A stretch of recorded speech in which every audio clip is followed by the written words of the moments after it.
O presidente da Câmara, Arthur Lira, critica as pesquisas eleitorais que erraram nas eleições de domingo, mas descarta abrir uma CPI sobre o tema. Pediram isso, CPI das pesquisas.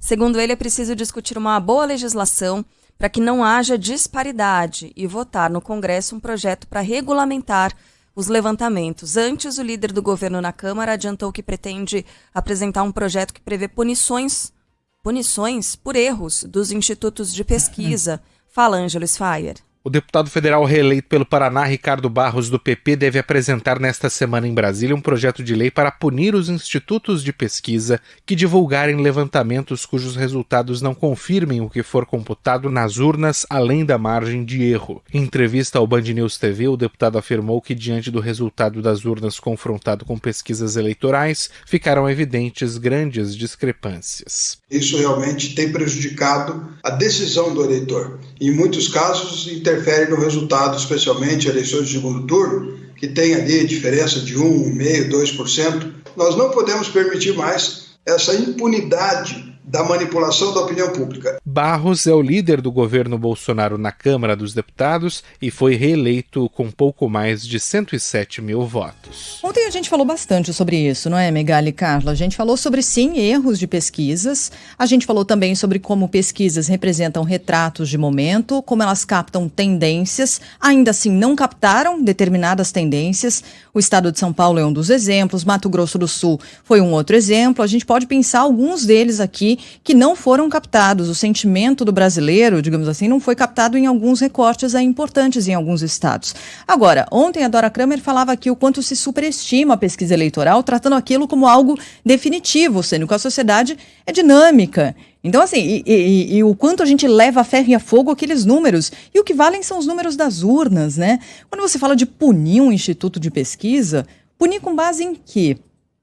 Já que foi feito naquele dia, com aquele universo de pessoas.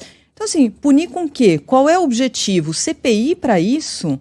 O Arthur Lira não tem mais nada para fazer de importante, gente? Eu não entendo qual é a lógica. A lógica é de que colocando Lula com 50%, as pesquisas estariam incentivando os eleitores a votarem nele para ele liquidar a parada no primeiro turno, é isso? Não entendo. Porque exatamente. Não aconteceu, né? Ok, você pode interpretar assim, mas você pode interpretar também que as pesquisas, supondo que elas sejam manipuladas, não são. Mas supondo que elas sejam manipuladas, colocando Bolsonaro atrás, elas também incentivam o eleitor de direita que não está com Bolsonaro a votar no presidente, para diminuir essa diferença. Então a gente pode ter todo tipo de interpretação. E veja, aqui a gente não está passando pano para pesquisa. Elas erraram. A gente falou disso ontem bastante, né? Elas erraram. Acho que fica aí uma lição. A gente fez meia-culpa, inclusive, aqui no ar bastante, né? Sobre superestimar pesquisas e tal. Agora, fica também uma lição de casa, e acho que os institutos já devem estar debruçados sobre isso, de como mudar eventualmente abordagens, como aprimorar essas abordagens. Que tipo de abordagem pode resultar num número mais próximo da realidade? Né? Isso aí fica de lição para os institutos, certamente. Maria Fernanda está dizendo, eu mudei o meu voto no domingo de manhã. Como um instituto de pesquisa poderia prever isso? Vou conversar mais com ela por aqui. E eu tenho também, eu mudei o meu voto no domingo de manhã. Quando eu estava indo votar, acho que foi o Ivan que eu disse, troquei que pesquisa é pesquisa, candidata. jogo é jogo. Ele usou uma figura de linguagem muito boa. Você vai comprar sanduíches para uma galera, muita gente. Quantos querem sanduíche de carne? 90%. Quantos querem vegetariano? 10%. Beleza, você encomenda lá 900 sanduíches de carne e 100 sanduíches de vegetariano. Chega no dia, a galera que queria carne está com mais vontade de comer o vegetariano. Tem 500 querendo comer vegetariano. Mas vocês não queriam? Queria. Mudei de ideia.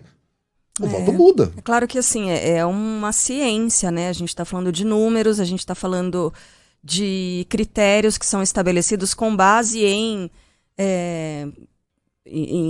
estudos, enfim, não é uma coisa da cabeça subjetiva da cabeça de cada pesquisador e de cada instituto, é uma ciência, de fato. E se isso está descalibrado, é preciso, sim, rever o que é que está errado, por que errou tanto. Mas, de fato, né, a gente dava muita importância para essas pesquisas, dá ainda e vai continuar dando, porque imagino que os institutos vão se recalibrar. Agora, quem não dava importância nenhuma, de repente passou a dar muita, né? Quem fala, não, isso aí não vou dar importância para instituto, não, e agora, errou, CPI.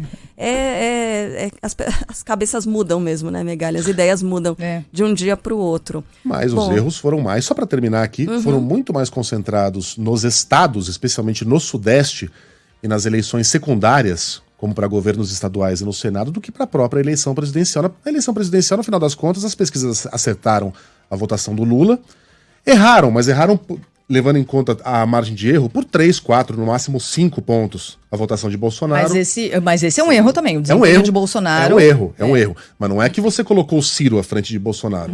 O Bolsonaro chegou em segundo, acima do que previam os institutos de pesquisa.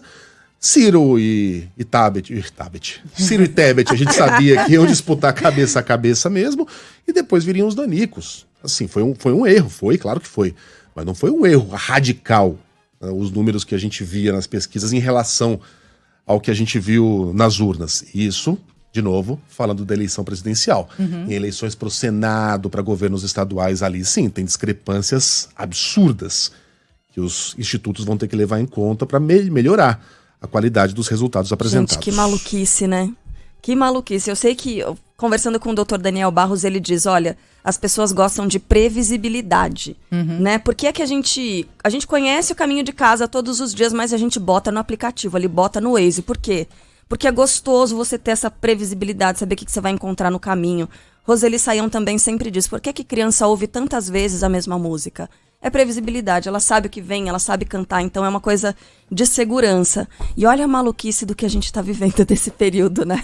Nem mesmo os institutos de pesquisa com estudos tão avançados conseguem prever o que vai acontecer, conseguem prever como é que as pessoas vão agir.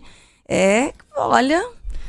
Se 2021 era difícil, 2020 foi difícil antes, 2022 também tá, 2023, ó. Mas é um clássico, não digo nada, Carla? Viu, gente? É um não clássico. Digo nada do que vem aí pela Brigar frente. com pesquisa é um clássico, nada mudou.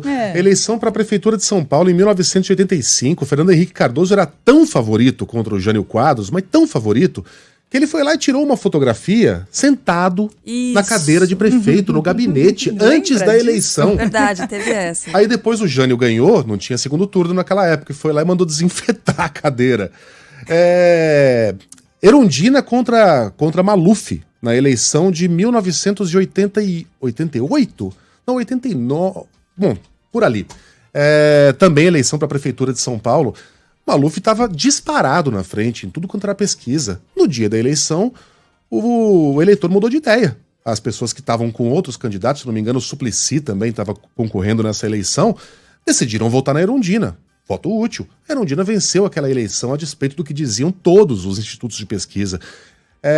Essas reviravoltas são clássicas. E a reclamação, a desconfiança também. Não tem novidade nenhuma, nada de novo no front. Então isso tudo é previsível. O nosso conforto está aqui. Ai, meu Deus! Nossa Senhora! Segundo turno tem mais. Isso é zona de conforto, imagina de desconforto. Nossa, o pessoal tá falando, nossa, Carla, você tá com um ar cansado hoje, gente. Eu acordei exausta Ressaca hoje. eleitoral que chama, Nossa, eu gente. acho que eu tô muito mais cansada do que ontem pela manhã, quando a gente chegou por aqui. Porque eu acho que ainda tava na adrenalina, né?